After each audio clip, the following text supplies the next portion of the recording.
Thank you, Linda, for the kind introduction. Let me just bring this up here. All right. Here we are. I hope you have your coffee or your tea or whatever you happen to drink. My name's Doug. I am, in fact, a research scientist at Google. I've been doing machine learning research for, I did the math, almost 30 years. I started my PhD in 1994.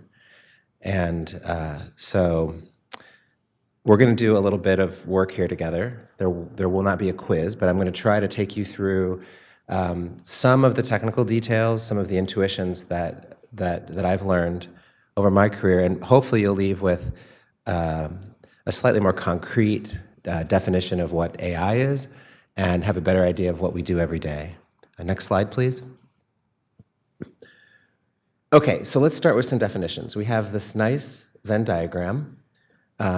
We have this funny term called artificial intelligence, and many of us in the AI community kind of pushed against that term because we like this other phrase, machine learning. It's closer to what AI really is these days. And so I want to talk a minute about machine learning and how it relates to other forms of AI.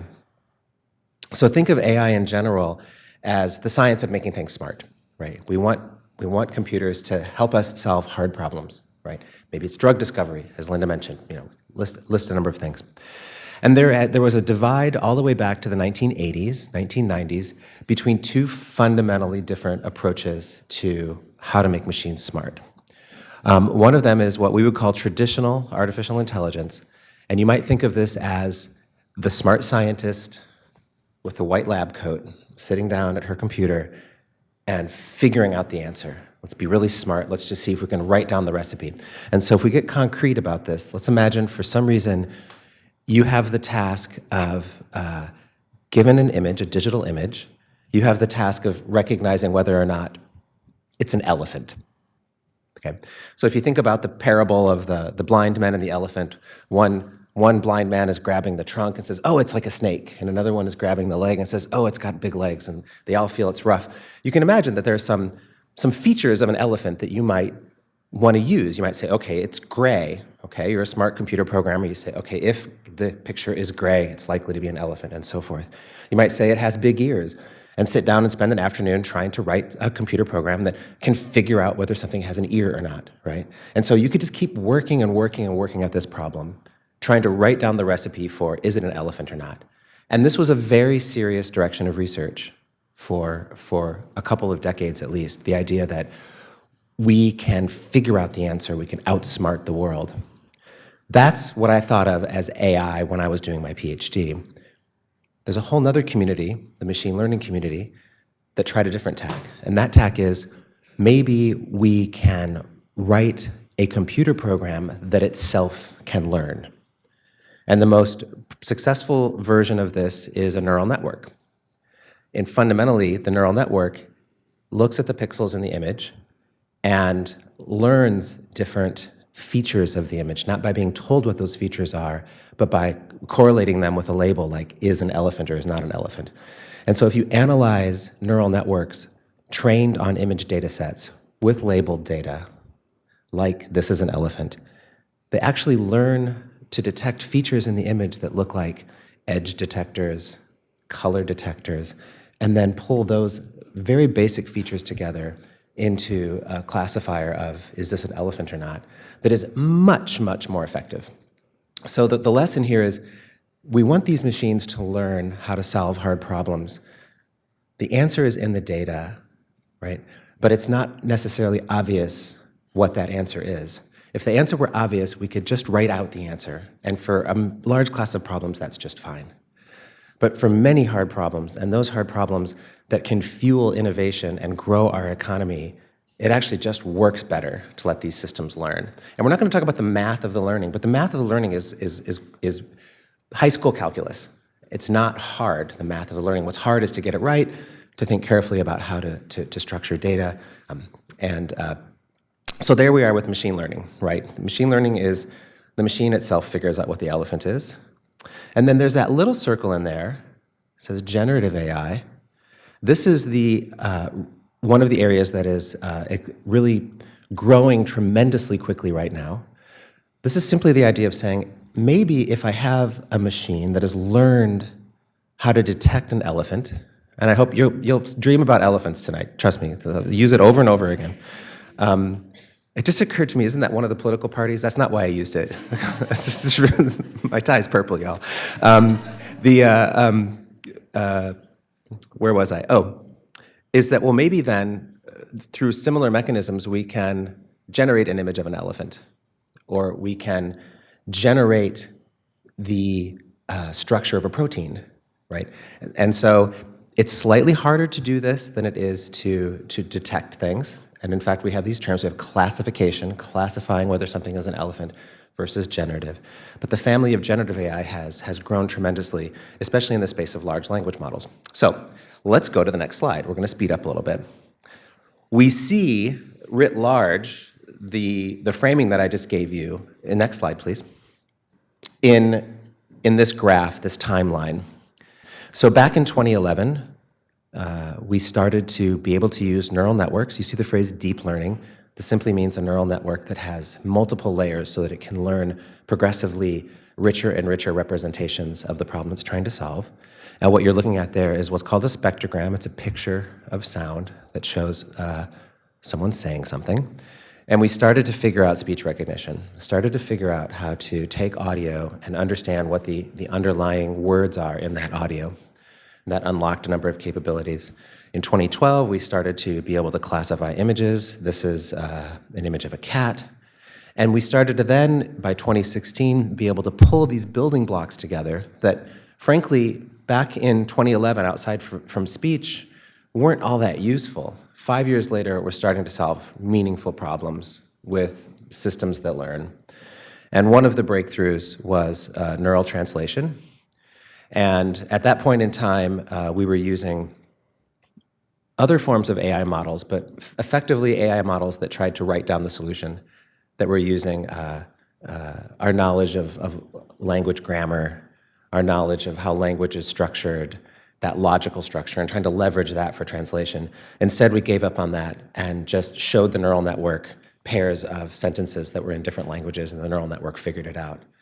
And what that led to, there was a really nice article from all the way back in 2016, I believe it was the New York Times, looking at neural translation and just how the author almost got poetic about like how lyrical, how beautiful the translations were compared to what was before.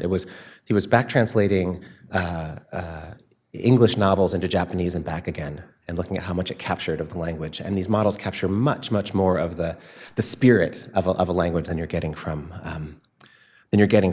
previous versions. And then another tremendous breakthrough came, a new architecture called Transformer that landed in 2017. That came from our group, from Google Research. And in fact, I led that team 2018, that team reported to me, and if you want to know what it's like to try to lead researchers, it's basically herding cats. You know, there's not, I don't tell anybody what to do. It doesn't work that way. And this model gave us a new architecture. It's another neural network. Fundamentally, it's the same math, but it learns what to pay attention to and what not to pay attention to in a sentence or in a paragraph. I don't have time to dive into that. It's fascinating. There are tutorials or online, but that's why the paper is called "Attention is All You Need." It's kind of a joking title. And this is the T in GPT, right? This technology is everywhere right now. And I'm very proud that we built it, we open sourced it, we drove this research. Some of you may be asking, why would you open source something like that? One is, research is hard. This paper was not a Best Paper Award. This paper was not noticed when it came out. No one said, oh my God, this is going to change the industry. Do we publish it or not? It's hard, right? So this was some breakthrough that ended up having legs, that worked, right? But at the time, we didn't know. So fast forwarding to the present, this has unblocked a tremendous amount of innovation, especially in language models, and then also in other related areas like diffusion for image generation. Okay, so next slide, please. In parallel, we've seen all the way back to 2015, this is Google only, and we could build similar maps for other companies. We could build similar maps for across the industry, the gradual introduction of AI into products. And these don't have to be massive breakthroughs. This might be something like suggested actions in a document. This might be something like some spelling and some grammar suggestions, right? But they start to pile up. And so what you should know is that even though AI seems new, in all of the industry partners you're going to hear from today, I hope you'll probably hear the same message. AI has been around for a long time, right? We've seen these innovations happening. We've seen an explosion of interest. We've definitely seen generative AI offer us new capabilities, but this technology has been with us for a long time, and we have a lot of knowledge of how to build and to make sense of these systems. Next slide, please. Pivoting to large language models. I think it's important to spend a little bit of time just on this issue. What is a large language model? Okay. So I talked to you about neural networks that learn from examples. The trick of a large language model is it learns from the text itself how to make sense of language. And the trick is quite simple. It wasn't obvious to everybody right away that this would work, but imagine that you take some language and you just hide one word. Just don't show the neural network one word, right? And then it tries to predict the word, and you nudge the network mathematically to be more likely to predict the missing word next time. So imagine you have Jane kicked the ball, Jane kicked the football, Jane kicked the, right? There are a number of likely words. What happens is by being challenged to predict the missing word and then being corrected gently, the model gradually picks up on the structure of language to the point where when the model is new, when it's not been trained at all, it's just making random predictions over the possible words that it's shown. It might say Jane kicked the between, Jane kicked the avocado, it doesn't know. Gradually, it forms more and more subtle predictions to the point where it doesn't always predict ball, but it has think of it like a loaded dice. It's more likely to say ball, much more likely to say ball, but it's also likely to say yellow, because it might have kicked a yellow tennis ball, right? Okay, so gradually these models learn the structure of language, and the word large is in there because there's a lot of structure to learn, right? So the models have a lot of adjustable numbers that can be nudged around so that it learns about deep structure in language. And then through this pre-training, we can then do different things like classify. We can fine-tune, meaning we can take a language model trained on language in general and steer it to some purpose, like some sort of maybe a scientific discovery purpose. And we can also generate from it. Next slide, please. There's also some surprises left behind all of this. One is that these models are characterized by emergent abilities. That's a funny phrase. But what we've seen is as we make these models larger and larger, they exhibit a kind of fluency. You see that fluency if you're working with our chatbot Bard, or if you're working with ChatGPT or other models like that. They speak English, right? And underneath all of that, we've seen that as the models are larger, they reach a certain size, and they exhibit some surprising behaviors. Don't read this as like, ooh, scary behaviors. By being emergent, it doesn't mean they're scary. But like they see enough data and they start to be able to do 3-digit arithmetic. By that I just mean, what is the sum? You just ask in text, what is the sum of 353 and 212? And it gives you the answer. And when the models are smaller, they just don't have enough capacity to have learned enough to solve that problem. And so we're seeing as these models scale and get larger and larger, say maybe 20 billion adjustable numbers, parameters, we're looking at 3-digit arithmetic, and then we see even more showing up as they get larger than that. And they're also changing how we interact with data and intelligent systems. So concretely, you can think about this as translation, right? So we can translate from English to Vietnamese, okay? We have a recent project where effectively the model translates from English to controlling a robot in your home. And the way it works is quite clever. You say to the robot, imagine, this was thinking about especially people with disabilities, I spilled my Coke, would you please get me another one? And an intent like that, a high-level intent, it turns out hard in robotics. It's hard to give a high-level intent to a robot. What the language model does is it's trained to break it down to a bunch of smaller tasks. That's all the language model does. It's trained on other text. It says, okay, walk to the refrigerator, open the refrigerator door, look for a Coca-Cola, grab the Coca-Cola with your arm, turn around, come back to the person that's sitting at their table, bring them the Coca-Cola. Those then can be more easily translated into robot-ese, the control language of that particular robot, and it's unblocked tremendous, tremendous speed-ups in training robots. And you could say, well, wait, we already know how to write in robot-ese, whatever the control language is of the robot, and that's true, but it's just like figuring out the elephant. It turns out to be really hard to write, move the arm 1 meter, rotate, like all of those tiny controls are just incredibly difficult to write. So the language model is acting as like an interaction surface between our language, right? We're in control, and a number of downstream tasks. So when you think about language models, expand to language as in, Spanish and English, but also pixel values could be treated as a language, and now you're generating images, right? We generate protein sequences, like with AlphaFold, and those are just the letters, the alphabetic representations of the amino acids, right? And so we can translate into massively different domains, all reusing the same technology. Next slide, please. I know I'm going over. So here we are, summing up. We have technology that allows us to learn from language. We're able to scale that technology up to coming close to trillions of parameters. Right now we're in the high billions. And we have the compute to do what we need to do. And this is, frankly, speaking to this crowd, this is a massive advantage that we have. We should be proud in the United States to have developed this technology. This is, frankly, a competitive advantage that we should strive to keep. And at Google, we're partners in this effort to move the field forward safely and responsibly, and to continue growing the economy with this technology. Next slide, please. So finally, in this section, I wanted to point out, I've hinted at some of this already, but this transformative progress, this future discovery, we're talking about language models, we're seeing things like chatbots, which are great, it's fun, okay? But this technology is much more general than we might think. AlphaFold really almost solved protein folding. It's a massive advance for science.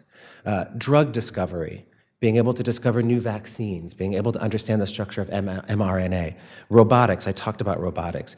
Diagnostic imagery, being able to help doctors predict and understand disease. And by the way, sidebar, this isn't about replacing doctors at all. In fact, the technologies that we've been building, one of the most important aspects of that technology is to provide doctors with supporting evidence of why, for example, we might think that this tumor is cancerous. It's not enough to say this tumor is cancerous with 99% probability. We outline it. We say this looks like it might be cancerous, and then the doctors correct, the doctors analyze, the doctors use that technology. And so we're moving forward with partners in the industry to extend and improve capability, fraud detection, protein mapping, crop forecasting, it goes on. So I'm very excited about this technology. I hope it shows. I think we have a tremendous opportunity in front of us over the next 2 decades at least to continue to fan out this technology, to grow our economy, and to solve bunches of cool problems. Next slide, please. So wait, what could possibly go wrong? Well, these are powerful technologies, and we have to be responsible. So I want to close with some observations on responsible AI development, and I want to make sure that we align on that aspect of what we're doing, because we do have a need and a responsibility to carry this forward without causing any societal harms. So, first slide, next slide. So yeah, this is in the press. Hallucination. Content farms, so misinformation, discrimination in the workplace, toxicity. These are all real issues that we need to grapple with, right? And we as AI researchers can provide tooling for transparency, for analysis, but these are also policy decisions, right? It's on all of us together with all of the different core competencies that we bring to the table to be able to address these problems. Next slide, please. So what are we doing at Google? Well, we have outlined a number of AI principles that we are following internally. We're working to educate. We're working to educate right here, right now, really, key stakeholders to demystify this technology so people go home and understand what we're grappling with. By the way, I'm very impressed across the board, giving talks. How many people have used ChatGPT? Yeah, see, if I asked a question like that 5 years ago, you're all like, I don't know what you're talking about, man. I mean, not ChatGPT specifically, but like the level of sophistication in the room across the board has grown. And then, building out reliable structures and processes. So next slide, please. So our AI principles, this is worth reading. We've spent 3 or 4 years at least working on these principles. They're online for you to find if you just search for Google's AI principles in your favorite search engine. We should strive to have AI that is socially beneficial, avoid creating unfair or reinforcing unfair bias, built and trusted for safety, be accountable to people, be fair with respect to privacy, uphold scientific excellence, and be made available for uses that accord with these principles, okay? And we are holding ourselves accountable to implement only models and only systems that follow these AI principles. And we've been sharing these widely across the industry, and we're aligning, the major industry players are aligning around these and other. There are different versions of these principles from different stakeholder groups, but fundamentally, this is what it's about. And we absolutely need to avoid causing overall harm, weapons or those that direct injury, surveillance violating internationally accepted norms, and work that contravenes international law and human rights. Okay. Next slide, please. And on top of this, there's this framing of, I love this framing of bold and responsible. There's this middle ground that we have to find. Being too bold and just running roughshod through the world is not going to work. This is where we'll cause damage. At the same time, if we're too conservative, if we don't continue advancing the field, we lose a tremendous opportunity for economic growth and to solve a bunch of really hard problems. So our goal is to be bold and responsible together. And with respect to, for example, image generation, at Google we've done that. We were quite slow in releasing image generation tools. We wanted to understand the societal impact of these tools. And so, we've moved at a very measured pace with respect to releasing these technologies. We want to be sure that we have the right security in place, that we have the right responsibility teams working on this, and that the work that we release actually is worth something, unlocks some sort of opportunity that's meaningful. And hopefully this sets up, this is a chart that we use a lot internally, this flywheel of innovation. Research drives product. Product is used by users. Users tell us what works and what doesn't work. That comes back and feeds the research, right? And this is, the researchers in my group and the researchers across the AI world have really changed in the last 2 or 3 years to thinking about products, about building things people use every day. It's tremendously exciting. Frankly, that's because the stuff we built 10 years ago didn't work, not very well, right? So we're solving really small problems and moving kind of the math and the field, but now we're seeing an unblocking of real capabilities, and so researchers are thinking about, how do I build products? How do I take the insights from users and bring it back? And this is my last slide.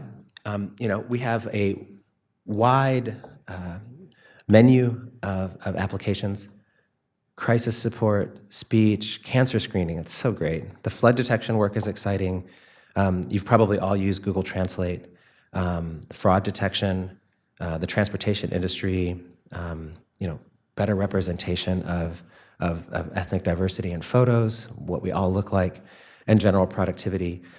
It's a very exciting time. At 30 years, this is by far the most exciting 18 months I've been part of. I know I ran over a little bit, but I hope you learned a little bit about neural networks and about what we do. You'll sleep and think about elephants tonight, your favorite animal.